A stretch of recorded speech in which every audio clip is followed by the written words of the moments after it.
শাড়িটা দেখাই। আর শাড়িটা কিন্তু আমাদের দেশীয় প্রোডাক্ট পাট দিয়ে তৈরি। আর আজকে এই পাটের তৈরি যে ব্যাগ আর এই যে সবগুলো ড্রেস যে ডিজাইন করছে আমাদের ডিজাইনার ভাইয়া, একটু দেখো আরবি ভাইয়া। এবং আমাদের কি ছিল, বাবস ছিল আমাদের প্রেজেন্ট।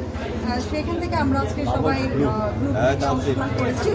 আর আমি আসলে একটা কথা বলতে চাই, আমি অন্য প্রশ্ন না করে বলতে চাই, দেশীয় পদ্ধতি এত সুন্দর ডিজাইনে যে মেক করেছে ভাইয়ার জন্য আমার মানে ভাইয়ার ডিজাইন দেখে আমি পাগল হয়ে গেছি, সত্যি কথা এত ভালো লেগেছে। এবং দেখেন ব্যাগটা কত সুন্দর, দেশীয় প্রোডাক্ট দিয়ে আসলে কত সুন্দর কাজ করতে পারে সেটা দেখা যাচ্ছে।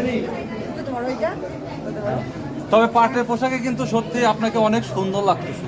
এই যে দেখেন, এবং শাড়িতেও লাগানো হয়েছে পাটের ব্যবহারটা কত সুন্দর হয়েছে। তো আমি মানে পাটটা যে মানে একেবারে দেশে মানে কোনো কাজে ব্যবহার করা হচ্ছে না, খালি ব্যাগ কিন্তু সীমাবদ্ধ ছিল, সেক্ষেত্রে এখন ব্লাউজ, শাড়ি, ব্যাগ সব কাজেই ব্যবহার করছে। এটার জন্য আমি কৃতজ্ঞ দেবো আমাদের ড্রেস ডিজাইনার ভাইয়াকে।